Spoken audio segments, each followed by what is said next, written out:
Hey y'all, welcome to Humming Catfish. Today we're gonna make acorn flour. So get washed up, grab your nuts, and let's go.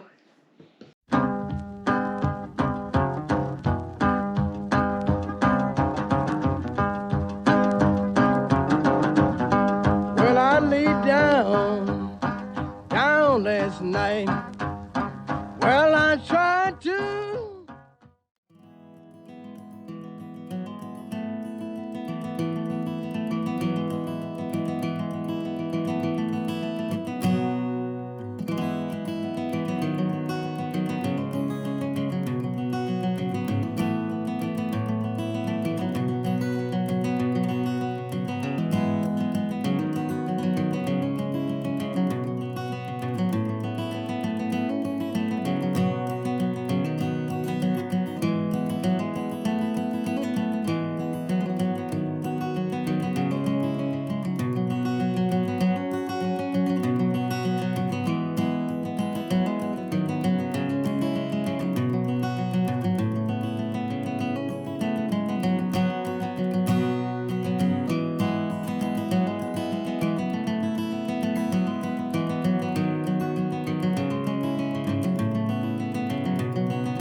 So we got our acorns that have been in the dehydrator for about 24 hours. And I'm gonna show y'all how much easier it is to crack them when they're dried as compared to not. All right, so this one has not been dried.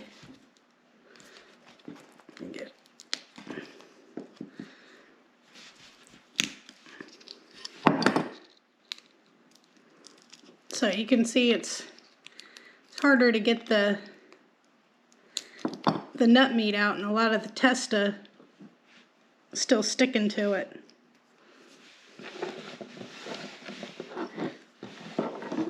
Now I'm going to do one that has been dried.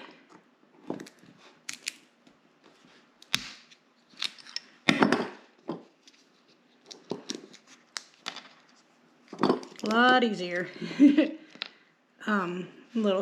Get a little spot like that, just cut it out. So now I'm just putting these into a mason jar of water to kind of get the process started with the leaching. So let's get cracking.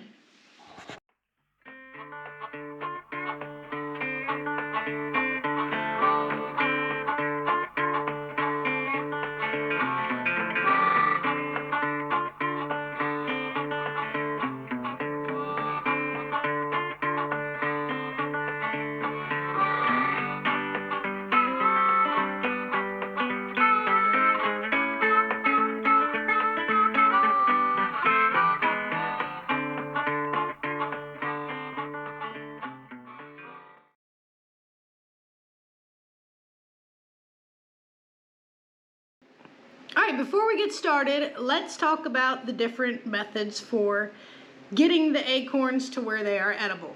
So, without further ado, Millicent Muffin Top.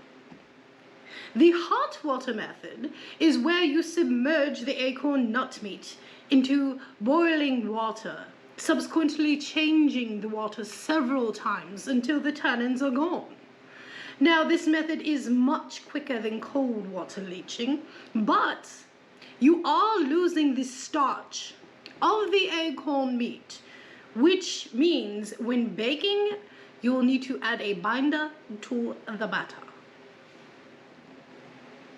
The cold water method is one in which you place the acorn nut meat into a container of cold water, allow it to set for 24 hours, drain the water, then add more cold water, repeating this process for approximately 5 days to sometimes weeks.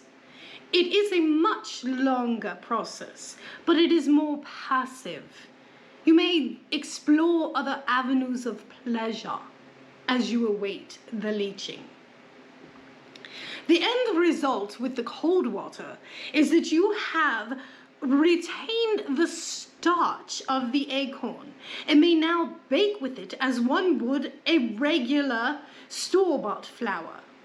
There is no need to add an extra binder to the batter, if you will. I hope I have answered all of the questions that you may have had. All right, a lot of good information there, Millicent. Thank you. It was my pleasure, darling. I do look forward to seeing what you make with it. All right, we're going to be using the hot water method today. I will make another video using the cold water method, but today's all about the hot water.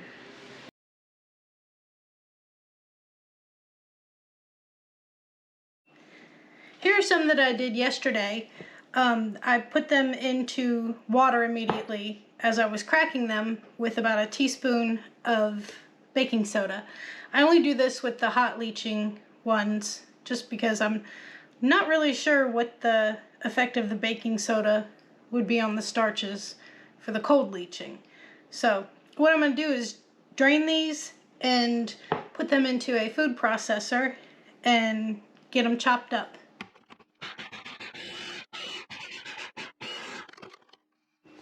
So as you can see, I got them kind of coarsely chopped, and I'm going to do some more batches of that and transfer them into a bowl.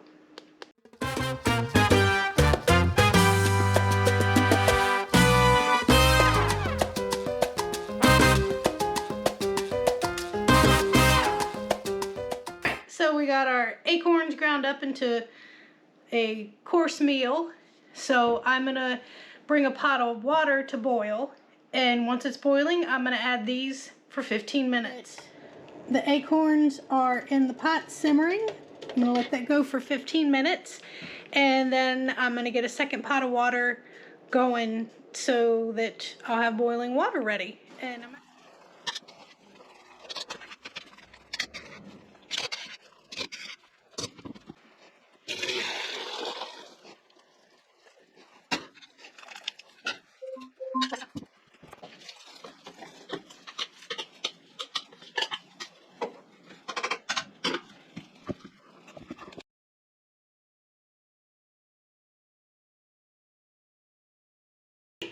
here is the acorns.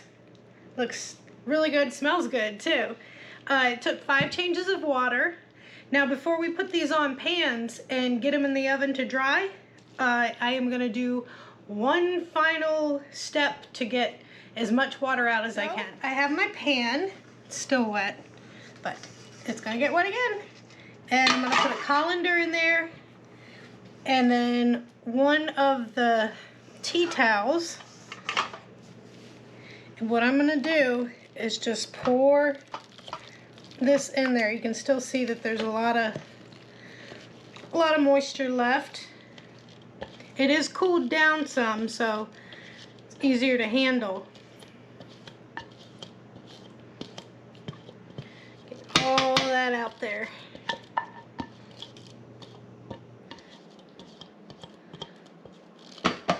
All right. Now I'm just gonna pick this up. You can see a lot of water coming out.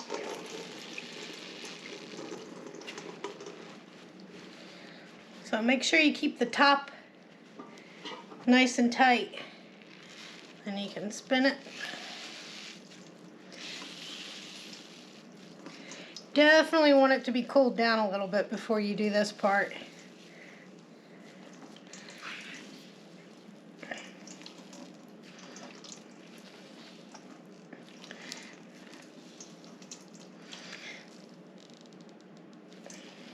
All right, let's see what we got here.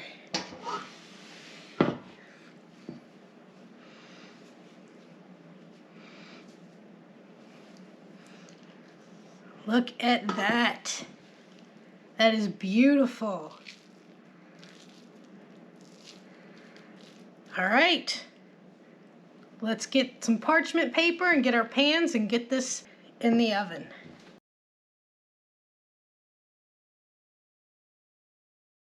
All right, I lined a baking pan with some parchment paper, and now I'm just gonna use my hands, kind of break it up on there.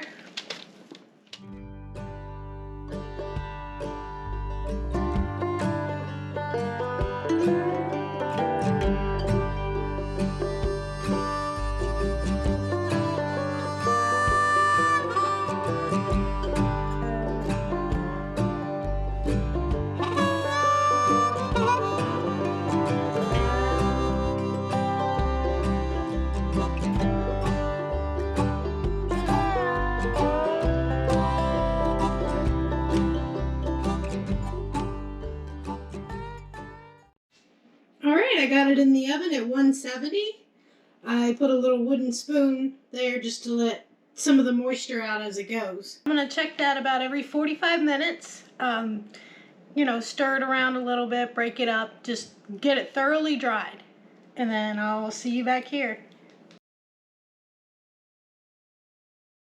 So that took about 4-5 hours, probably closer to 5 hours to get this completely dry.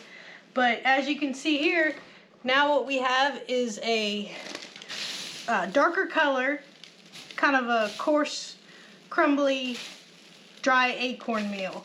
So I'm gonna get out the food processor and chop this up a little bit more. All right, so I got it in the food processor and I'm gonna grind it, or I guess shred it, whatever.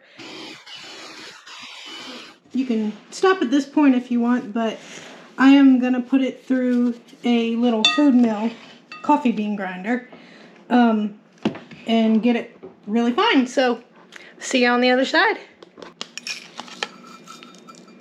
But you can still see it's still a little bit coarse, so.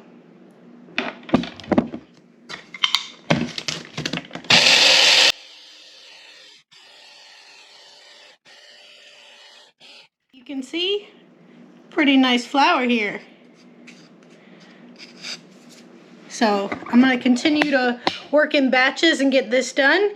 And the reason I don't use the coffee grinder from the beginning is that would take a long time and probably wear the little motor out. So I prefer to put it in the big blender, get it kind of cut down the size. So I'm going to keep going, then I'll show you what we got.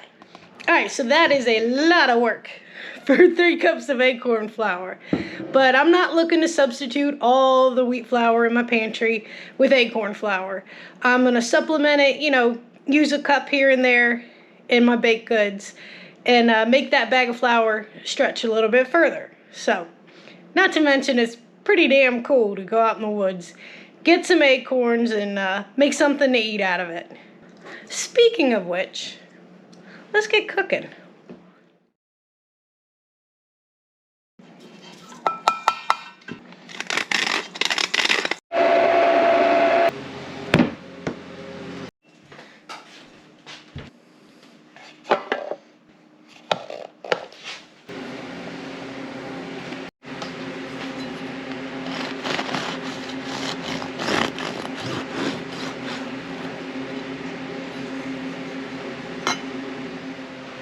And there you have it.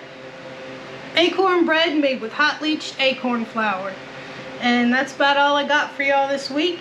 Really appreciate you taking the time to watch. And if you like what I'm doing, I sure would appreciate if y'all subscribed. So until next time, see y'all later.